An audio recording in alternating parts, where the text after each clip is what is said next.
예, 안녕하세요. 5월 18일 수요일 짱목과 말씀 수다의 시간입니다. 오늘은 제가 스탠드 서서 말씀을 전하고 뒷배경도 조금 바꾸었습니다.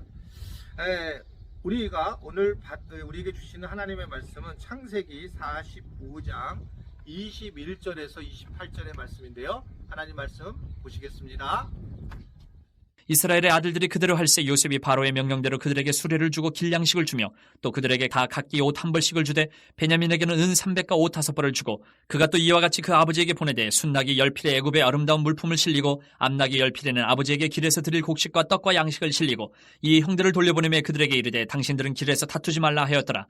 그들이 애굽에서 올라와 가나안 땅으로 들어가서 아버지 야곱에게 이르러 알리어 이르되 요셉이 지금까지 살아있어 애굽 땅 총리가 되었더이다. 야곱이 그들의 말을 믿지 못하여 어리둥절하더니 그들이 또 요셉이 자기들에게 부탁한 모든 말로 그에게 말하며 그들의 아버지 야곱은 요셉이 자기를 태우려고 보낸 수레를 보고서야 기운이 소생한지라.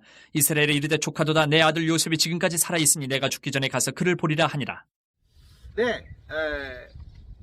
용서에 대한 말씀을 우리가 두 번의 말씀을 우리가 함께 나누었고, 그리고 이제 주변 사람들이 행복해지는 과정을 통해서 이게 정말 중요하다는 걸 알게 되었고요. 그리고 난 다음에 이제 결국은 바로와 신하들이 굉장히 행복해하면서 이러한 일들이 이제 실질적으로 요셉의 가족들에게도 임하게 되는 모습을 볼 수 있습니다. 결국은 이제 이 형제들이 마침내 요셉과 바로의 명령대로 이제 양식을 가지고 이제 다시 귀국길에 가게 되는 겁니다. 그러면서 이제 그곳에 가서 결국은 이제 이 아버지 야곱을 만나게 되고, 야곱이 그 요셉의 소식을 듣고 당연히 기운이 소생했다라고 하면서 이제 그가 야곱이 내가 죽기 전에 요셉을 보겠다라고 하는 말씀이 오늘 본문 말씀의 내용입니다. 사실은 이들은, 특히 그 형제들은 가나안 땅에 오가는 여정도 힘들었을 거고, 또 실제로 그들이 정말 삶이 어려워서 애굽 땅까지 오게 된 거잖아요. 삶이 어려워서. 그런데 그들이 사실은 막 또 와서 모든 걸 빼앗길까봐 두려워했는데, 오히려 돌아갈 때는 뭐 양식과 옷들과 가득 채워지고 있는 것을 볼 수가 있습니다. 부족한 부분이라고 늘 생각하고 왔는데 오히려 엄청난 복을 누리게 되더라는 겁니다. 우리는 이 세상을 살아가면서 사실은 먹고 사는 문제가 예상보다 훨씬 중요하고, 먹는 것이 결국은 우리의 인생이라고 볼 수 있는데, 하나님을 어떻게 하면 만날 수 있을까? 그것은 결국은 먹는 문제를 해결을 해야 돼요. 하나님과의 관계 속에서. 성경을 보면 뭐라고 얘기를 합니까? 누가복음 12장 29절에 보면 너희는 무엇을 먹을까? 무엇을 마실까? 구하지 말며 근심도 하지 말라. 이게 아주 분명하게 하나님과의 관계에 대한 말씀을 우리에게 전해주고 있거든요. 우리는 결국은 우리의 경험적으로 볼 때, 우리가 했을 방법을 통해서 볼 때 우리가 노력해야지만 먹을 수 있다라고 생각을 하고 우리가 노력을 하고 애를 썼단 말이죠. 그러다가 사실은 먹고 사는 문제가 꽉 막혔을 때 하나님께서 까마귀를 보내고 천사를 보내서 해결하는 걸 보면서 우리는 하나님이 살아계시는 것을 느낄 때가 많이 있는 것을 볼 수 있습니다.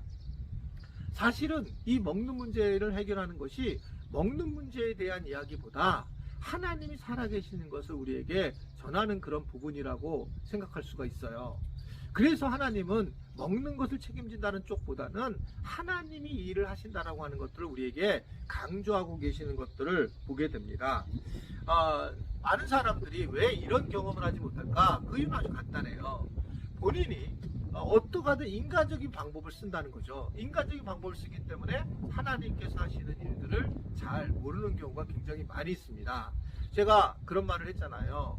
왜 나는 기도를 통해서 병을 나을 수 없는가? 그건 아주 간단해요. 기도하기 전에 병원을 갔잖아요. 그냥 그러니까 병원을 가가지고 난 다음에 하나님께서 이렇게 하셨다라고 고백을 하니까 이게 조금 안 맞는 거예요. 그래서 때로는 우리가 병원을 가기 전에 기도하고, 그리고 기도를 통해서 좋은 병원을 만나고, 때로는 기도를 통해서 병원을 안 가는 일도 경험하고, 이런 일을 통해서 하나님을 만나는 것들이 매우 중요한 겁니다. 그러니까 결국은 이러한 지금 이 물질도 마찬가지예요. 이들의 그 걱정거리에 하나님께서 요셉을 통해서 엄청나게 부어주시는 그런 장면을 우리에게 보여주고 있습니다. 하나님은 준비해 두신다는 거죠. 그래서 여호와 이레라는 말이 나온 거예요. 하나님은 늘 우리가 어려운 걸 아시고 내가 힘든 걸 아시고 다 준비해 두시는데 우리 스스로 너무 많은 일을 하면서 하나님의 은혜를 잊어버릴 때가 굉장히 많이 있는 것이 우리의 현실입니다. 저도 개인적으로 언제 가장 믿음이 자랐는가 봤더니 제가 부목사 때까지는 정말 큰 교회에서 문제없이 살았고 담임 목사 때보다 훨씬 더 많은 사례비를 받은 게 사실이에요. 그러니까 그때는 노트북이 따로 나오고 스마트폰도 따로 나오고 33평짜리 청량리에서 아파트가 나왔고 또 이 기사도 따라 나왔고 여전산에 한 분이 붙어 있었어요. 신방. 완전히 굉장히 편하게 목회를 하고 꽉찬 그런 사람, 어떻게 생각하면 대접받는 그런 삶을 살았습니다. 근데 교회를 개척을 해봤더니 실질적으로 교회를 세워야 나갈 돈도 없고 전기세도 없고 교인도 없고 먹을 것도 없고 내일 아무것도 할 수 있는 방법이 없는 거예요. 그때 제가 많이 간증을 했잖아요. 사실은 건축을 하고 난 다음이니까 제가 개척에 대한 간증이 좀 많이 못하지만 정말 별의별 일이 다 있었다고요.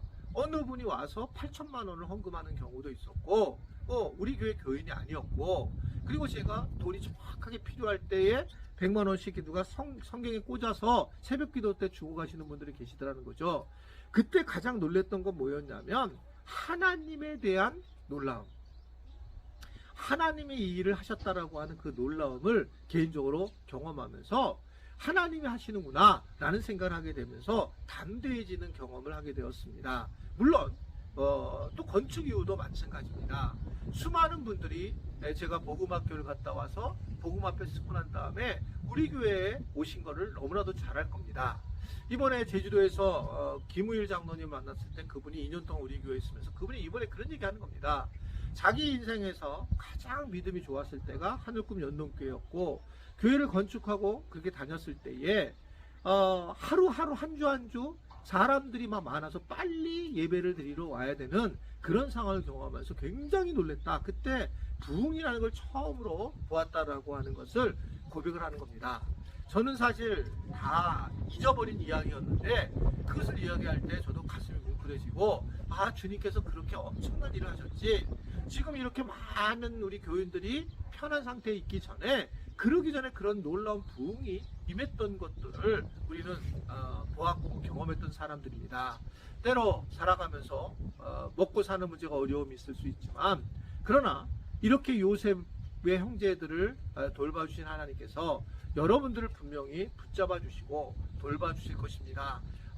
그래서 하나님 앞에 맡기는 것, 그래서 예수를 믿는 것 중에 하나예요. 우리가 천국을 올라가는 것도 중요하지만 이 땅에서 천국의 삶을 살아가는 것도 매우 중요하다. 이것을 기억하면서 무엇을 먹거나 무엇을 입거나 걱정하지 말고 내일 일을 염려하지 말고 좀 더 하나님 앞에 집중을 하고 하나님이 하실 것을 믿고 신뢰하며 살아가는 하루가 되기를 주님의 이름으로 부탁을 드려요. 기도하겠습니다. 오늘도 우리에게 말씀으로 수다를 떨면서 함께 하신 주님께 감사합니다. 제가 전하는 말씀이 때로는 어수선하겠지만 우리 주님이 일하셔서 이 말씀을 어떤 상황이든지 듣든 간에 성령의 말씀을 잘 만나서 삶의 변화와 하나님의 나라를 느낄 수 있는 우리 모든 지체들이 되게 하시고, 오늘 하루도 세상을 살아갈 때에 하나님이 붙잡아 주시고 축복하여 주옵소서.